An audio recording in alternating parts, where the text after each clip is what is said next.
Okay guys, so today I have another batch of Batman McFarlane figures. Why Batman again? Well, it's just the most interesting waves they tend to make. And I would have gotten the Justice League wave if those sculpts had been even close to looking like the actors, but honestly, they looked like trash. So I didn't get that wave. I did get this one. I'm hoping to get the Suicide Squad wave eventually. I did pre-order it. So whenever they show up, I'll be able to talk about that since I just saw the movie the other night. Anyway, I've got this full wave that lets you build the Dark Father as well as the Batcycle and the Batman with the Scythe that goes on it. So it's a little bit of a mix. I figured I'd just open them all up together. They all fall under the Dark Knight's Death Metal banner anyway, so I figured it works. And that is a limited run series. It's got kind of a tough plot to explain. It's got like a lot of other dimensions, lots of evil Batman, and it's a fun story. So if you haven't checked it out, I recommend it. It's a fun read and it's just some wild storytelling. So definitely look into it. But what we are going to look into today are the figures that are spawned from that series. So let's open them up and have a look.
And there we have the Dark Knight's Death Metal Wave from McFarlane.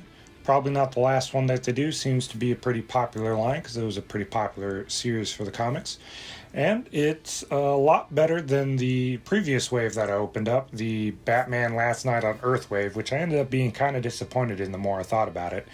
Mainly because this one's got a much better Build-A-Figure. It's actually a figure and not just more of a statue with some movable arms. The wave is not without a few minor faults. It's got some wonky paint apps here and there on a couple of them. Superman, even though he looks like the lead singer of Danzig, kind of looks stupid. I really wish I had maybe included another bad guy in this wave instead of just King Robin and then the Dark Father. But otherwise, it's a good selection of figures.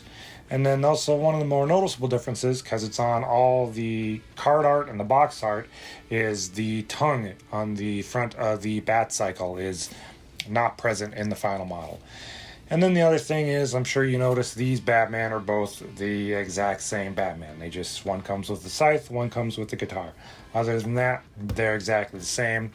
He doesn't really sit on the Batcycle all that well, not as well as, say, the Marvel Legends counterparts that I did a video of. He's just kind of floating there. His legs don't really move where they need to be. He looks alright posed, but he's not, like, it's not perfect on there. It's not in a way that I was happy with. And then something I'm kind of on the fence about are these trading cards that come with these 4 figures. The toy photographer in me loves these shots because they took the actual action figures, put them in some great settings, did some great shots, and they look pretty cool.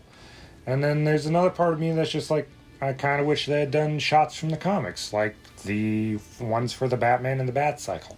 So I'm very 50-50 on it. Part of me loves it, part of me doesn't, but it's like, what can you do?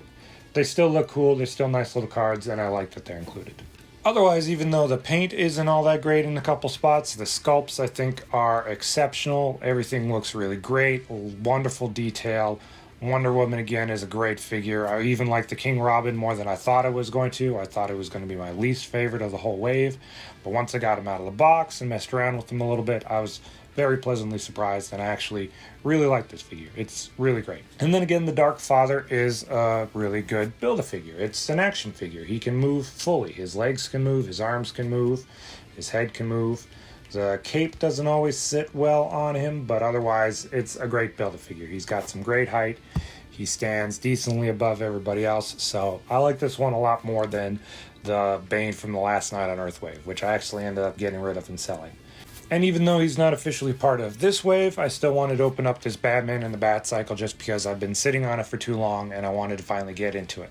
And he looks pretty awesome. It's a great display piece. He'll look great up there with the rest of your action figures, or even just on like a table or on your desk, wherever you choose to display your toys. So if you haven't checked out any of the Dark Knights or the Death Metal storylines, give them a look. It's a really great line from the comics and I really enjoyed it.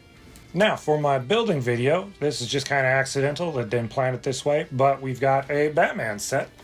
I've got the classic Batmobile Lego set. I'm super happy about this. I love the Adam West Batman series. I'm looking forward to the actual McFarlane Batman Classic series as well, hoping to get my hands on those at some point. But until then, I got this pretty sweet classic Batmobile to put together. I'm looking forward to it, so stay tuned for that. And then also a reminder, I'm slowly getting my way up to 200 subscribers. So if you haven't liked and subscribed yet, please do. Once I get to 200 subscribers, I'll do another live unboxing video where I've got a bunch of random stuff that I've been looking forward to unbox. Some like Godzilla vs. Kong, some Marvel Legends, some Star Wars figures, just stuff that doesn't really make up a full wave, but I've still wanted to talk about. So help me get to that 200 mark, and I'll be able to get that video out there and open up some more stuff for you guys. Until then, stay safe, happy hunting.